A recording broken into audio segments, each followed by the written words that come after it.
Kirkpatrick, good to see you. Let's do a quick review from last week. Last week we started this series on beating burnout. And part one was reviewing your why and using your why as fuel to keep going in whatever it is that you're doing. Because I know we work hard every day, we have a lot going on, and sometimes we just flat out get tired, we lose motivation. And a good starting place is to review your why. Why are you doing what you're doing? And getting back to that place, especially for those of us who are in the profession that I'm in, educators, that some days it's just hard because we got to deal with the little Johnnies and the little Susies, and sometimes it's just not an easy thing to do because of the stuff that they bring in with them and even our own stuff, and we have to fight through the year, fight through the times we're counting down to spring break and counting down to summer break, and we easily get burned out. So I understand burnout. Even when I was in full-time ministry, I understand, but I always had to go back to my why. And even now, as we try and serve our kids where I work, I have to keep going back to the why. Why do I get up every morning to go and deal with other people's children? It's because that's what I believe God has called me to do, just to work with kids and to help develop them. And so make sure that if you haven't done that, to go back and write down your why, review it, and put it in a place where you can always see it, where you can always look at it. And also, let me say this. It's okay if your why changes. It may have been this thing when you first started, but it may be something different. And so if you're struggling with your why because you can't nail it down, it's okay if it changes. So don't crucify yourself. Don't beat yourself up if you can't nail down your why. If you're not sure of your why, first of all, developing a why takes real work, but also understand that the why can change at times, and that's okay if the why changes. Just make sure you know what the why is. But on to today real quickly. The second lesson is this. For those of you who don't know me, or if you know me, I'm a Bible hound. I love reading the text, and I always find interesting things. And I mentioned it a little bit last week where I found this kind of, nobody preaches a whole lot from Leviticus. Like, the book of Leviticus is just not a popular book. But I went in and I was reading through Leviticus because I'm always interested in the priestly duties. And one of the priestly duties in Leviticus is that they have to keep the lamp burning at all times while they're doing the service. And I think I mentioned this last week, that I believe the reason why is because God does not want them doing their service in the dark. It can be very dangerous. You have a lot of stuff going on. You got sacrifices and you got tools, and He requires that you do it right. And so it has to be burning all the time. But in order for the lamp to burn, it must have fresh, clean, pressed olive oil in the lamp at all times, so the flame will remain lit. Let me say that again. It has to have fuel. In this case, it had to have fresh, pressed, clean olive oil in order for the flame to remain lit, so they would not have to do their service in the dark. But in that short few verses in chapter 24, the interesting thing is that the priests did not go and get the oil themselves. The command was that the people would bring them oil and keep it on the campus, the property, whatever. Keep it in the temple at all times. At that time, the tabernacle, they were moving around. But keep it around all times so they would always have access to this oil. And so the priest that was doing the service, they weren't responsible for bringing the oil. Other people did it for them. And I said, well, wow, isn't that quite interesting? And I asked myself, well, who does that for you, Jason? Who is that person, or who are those people that pour oil into you? Because if you're like me, and I know many of you are, you're always giving, and you're pouring out, and you're trying to pour into people's lives, and you're trying to help develop them. For educators, we do that as a profession, pouring into young people's lives constantly to where we look up, and sometimes we're running low, close to empty, and we shouldn't be running on fumes. And so, Jason, well, who is that to you? Who helps you, or who brings oil by, especially at the time that it's needed?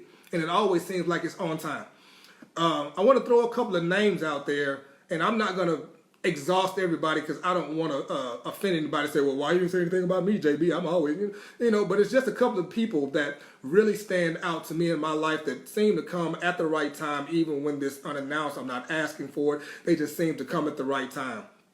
At the high school that's next to where I work, there's a coach. Coach Laz is what we call him. And Coach Laz is a strong guy, nice guy, and he loves the kids that he coaches. He's a really good coach. But more than that, he's a really good man and a good guy. And so he comes by our campus to visit with our students because they feed into his campus. So he comes by and talks to the players, talks to other students, not just athletes, but non-athletes. And without fail, whenever Laz hits the building, I bump into him. Or if I hear about it, that he's in the building, I go and find him. Well, why is that? Because every time we talk, from the moment that we met, he poured into me. I didn't ask him to. I didn't say, man, can you tell me something good? Can you tell me something to make me feel better? He just took it upon himself to give me an encouraging word every time I saw him. And it's grown into, hey, man, every time we see each other, we stop and we pray together. And it's a great time when we get in the office, and, man, if y'all could sneak into some of our impromptu office meetings in mine, man, we are getting it in and we are feeding each other. But, man, the juice that he gives me, because it's, being a former athlete, you love to hear the coach's voice. And he gives me some kind of juice, man, that I just can't really explain. But I just know that I can ride a whole week when I talk to Coach Lash just for a few minutes. And it's always just a few minutes because he's engulfed into the kids' lives just like I am. Who's Coach Lash for you?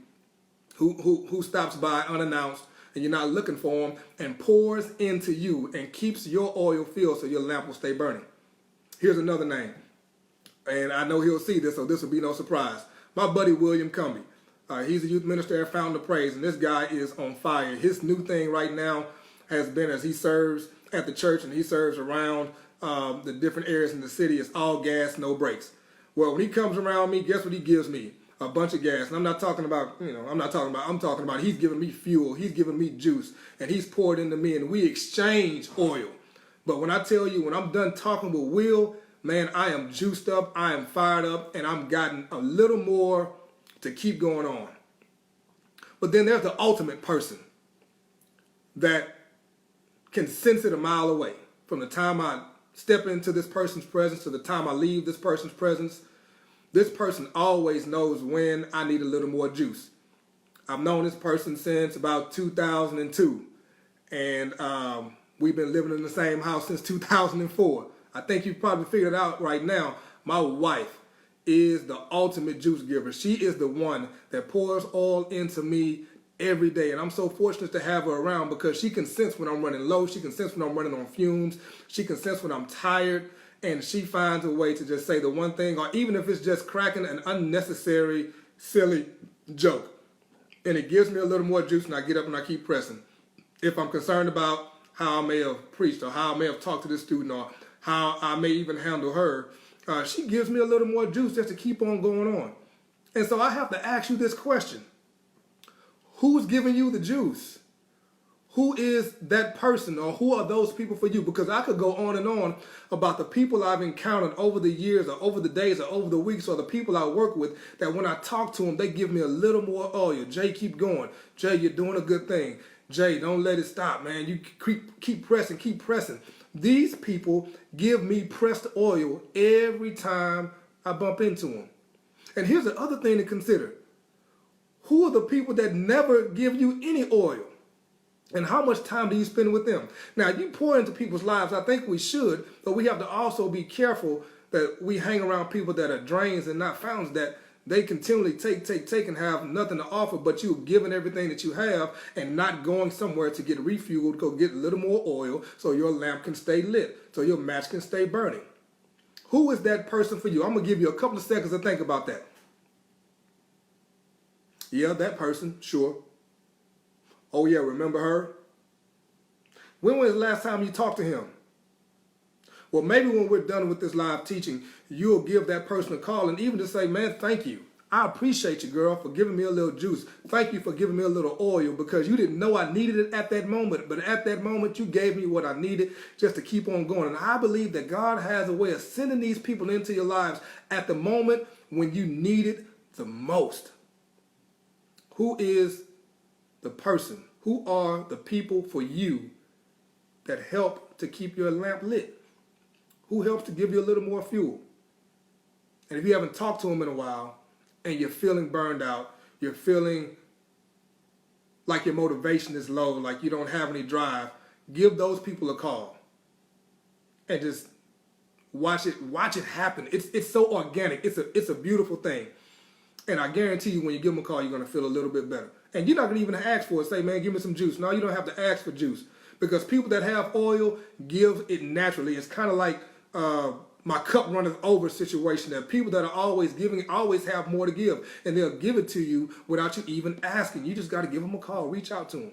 Bump into them accidentally on purpose. And watch the juice come back. Here's 2 words for you tonight. Pressed oil. You need fuel to keep on going. And there are people in your life that are suppliers for you. All right? Is that okay? Is that cool? Now, what I want to do, just for a few minutes, I want to open it up. If you have some thoughts to share, I'll share them on the video. We'll see the comments. Or if you have questions, please feel free to drop in your questions. And I want to try and answer them as best as I can, but I do not consider myself the expert in all things oil or olive oil. As a matter of fact, olive oil, I started cooking with it just recently, but it's tough. I tried to cleanse one time, and it had olive oil involved, and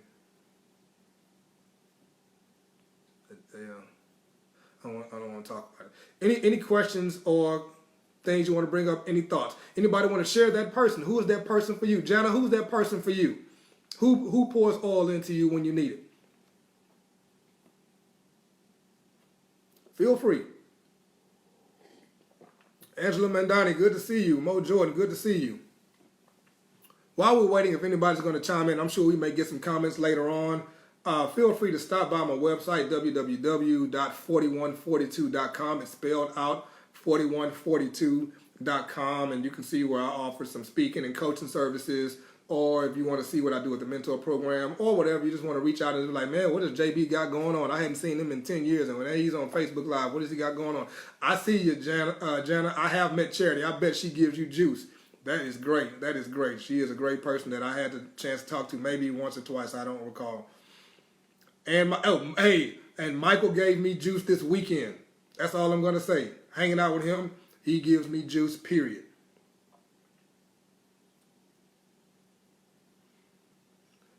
Look forward. Going to go ahead and wrap it up. We're already at 8:19. That's giving us a good 14 or 15 minutes together. I look forward to spending time with you on next week. We will be back on at 8 o'clock sharp, so you want to try and get in on time. Normally I get in at 7:58, and we get started right around 8:03, 8:05. And I want to make sure that people have time to get in, but again, I don't want to take time out. You know, we got dinner, we got to get ready for tomorrow and those things. Dr. Brent James, I appreciate you sharing. Yeah, Dad gives juice. He got a lot of juice. And the fact that he's an old man and still has that much juice is miraculous. If you talk to him, if anybody's ever met my dad before, man, don't mess around and give him an idea, because he's going to juice you up. He's in a hurry, and you're going to be on fire. You're going to be running with your hair flaming. It's going to be amazing. Thank you for sharing that, Dr. James. I appreciate that. Again, next week, we'll be back in part 3, and we only have 2 more parts of this series. Next week, we'll be back in part 3. Remember, last week, we reviewed our why, and you need to do that if you haven't done so. Today, we talked about who is in your life that can add a little fuel, a little juice, a little wood, so your fire can keep burning. Who is that support person that you have? And next week, well, you'll find out next week. Nicole Williams, thank you. Andrea B. Scott, juice is me. Love it. Lil Ann got juice. I love it. I love you guys. I'll talk to you soon. When we're done with this video, please click share. Share it on your page. Share it with your friends. And then next time we come next Tuesday at 8 o'clock, if the creek don't rise, we'll be on time. And we'll be ready to rock and roll as we beat Burnout. Love you guys.